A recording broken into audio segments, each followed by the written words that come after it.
Se oirá a continuación a la doctora Estela Sacristán.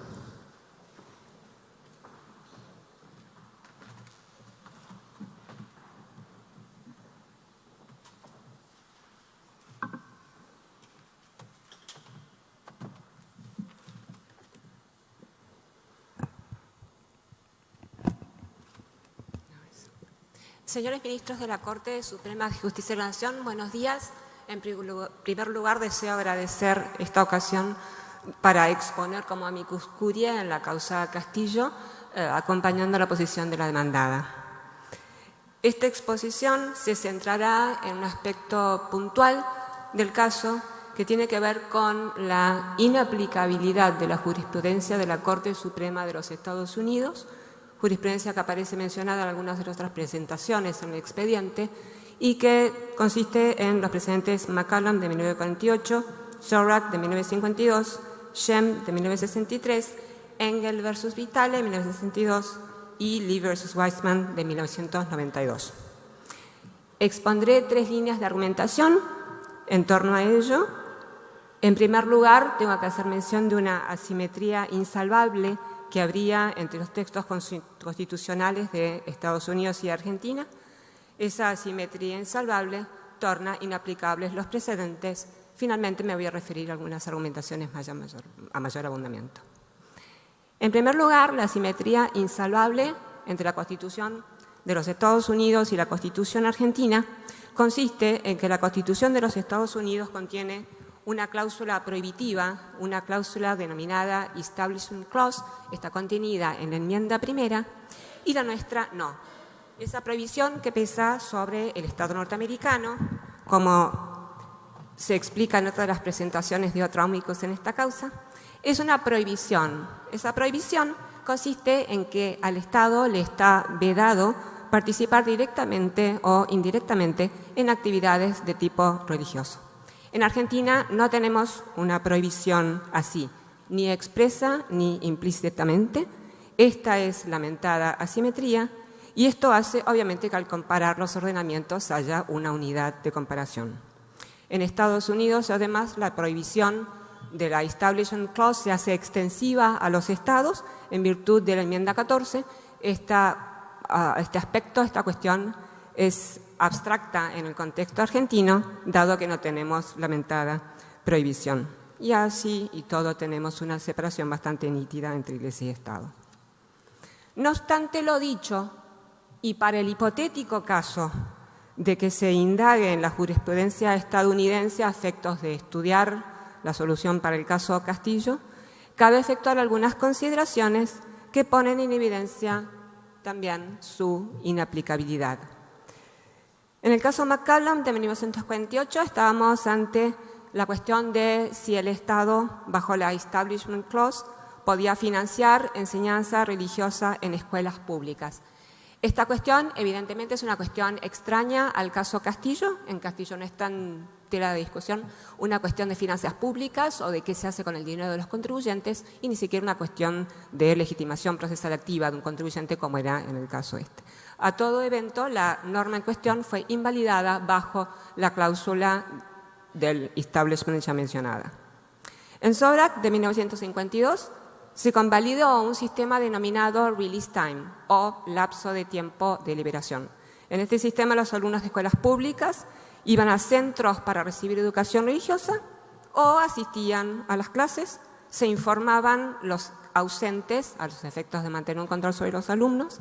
No se trataba de educación religiosa en escuelas públicas, con lo cual el caso de vuelta es distinto del caso que se plantea en Castillo.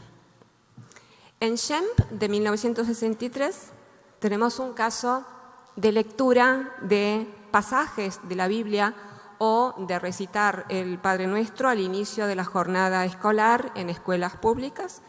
Acá los padres podían pedir que se excusara a los hijos de pronunciar esa oración o de escuchar esos pasajes de la Biblia. El sistema estaba claramente dirigido a una sola religión y esto marca una diferencia también con el caso Castillo, en el cual no hay una sola religión impuesta y a todo evento la norma en cuestión esta fue invalidada bajo la Establishment Clause de la Constitución norteamericana. En Engel versus Vitale, en 1962, nos encontramos también con otro supuesto más dirigido a una sola religión. En este caso en particular, los alumnos de las escuelas públicas tenían que pronunciar una oración que comenzaba diciendo Dios Todopoderoso, God Almighty. Este no es obviamente el caso Castillo, y a todo evento la norma fue invalidada bajo la Establishment Clause. Y finalmente, en Lee versus Weissman, 1992, aparece un sistema multireligión. Para la ceremonia de graduación de los alumnos que terminaban el middle school, la escuela media, o la escuela superior, el high school, o sea, el secundario nuestro, había una ceremonia religiosa en la cual se invitaba, por decisión de los autores del colegio, a distintos representantes de distintas religiones para decir una oración. En 1979, que es el año de los hechos de esta causa, se invita a un rabino. Los Weissman consiguen una medida cautelar antes de la ceremonia. Lo mismo, la ceremonia se lleva a cabo con las oraciones del rabino, y finalmente se genera el caso en el cual se discute de fondo si se podía admitir esto o no. Se alegaba que había no obligación de los alumnos de asistir o no a esa ceremonia de graduación. Y de cualquier manera el sistema fue invalidado bajo el Establishment Clause, y la Corte Suprema norteamericana hizo hincapié en aspectos de hecho que tienen que ver con la vergüenza que sentía un adolescente por no poder asistir a su ceremonia de graduación, por no desear hacer frente a oraciones de tipo religioso.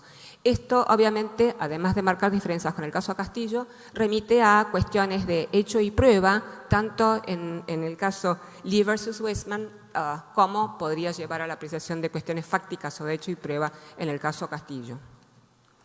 Para concluir, entonces, de acuerdo con lo expuesto, la jurisprudencia estadounidense que interpreta la Establishment Clause es inaplicable a este caso por una asimetría insalvable que surge de la comparación textual de la Constitución norteamericana y de la Argentina. Aun cuando se la quisiera invocar, la jurisprudencia estadounidense trata de casos ajenos a las circunstancias, sobre todo jurídicas, involucradas en la causa Castillo, en virtud de esa asimetría ya reseñada. En última instancia, creo que podemos tener en cuenta que ni siquiera la Establishment Clause de la Constitución estadounidense es tan absoluta. Hay un caso del año 2014, Town of Greece, en el cual la Corte Suprema estadounidense convalidó que un capellán voluntario abra con una oración religiosa cada una de las sesiones legislativas de la legislatura municipal del pueblo de Greece en el estado de New York. En suma, Estados Unidos tiene la prohibición emergente de la Establishment Clause, Argentina no. Estados Unidos siempre debe tener una constitución irreligiosa o arreligiosa, si se permite el neologismo, bajo esa prohibición expresa emergente del Establishment Clause. Argentina no está sometida a una prohibición así. Y por último, si no tenemos esa prohibición, podemos convivir con Dios como lo hacemos en el preámbulo, o si no queremos decir Dios con un ser superior, que es una de las definiciones que la Real Academia da para el término Dios con mayúscula. Y en realidad, al así hacer, estaríamos en realidad conviviendo desde el preámbulo de la Constitución con un ser supremo, y esta es exactamente la misma inteligencia que se adopta en el preámbulo de las constituciones de Alemania, de Bolivia, donde conviven Dios y la Pachamama, de Colombia, de Irlanda y de Grecia con invocación de la Santísima Trinidad, o de Suiza, entre otras. Muchas gracias. Gracias.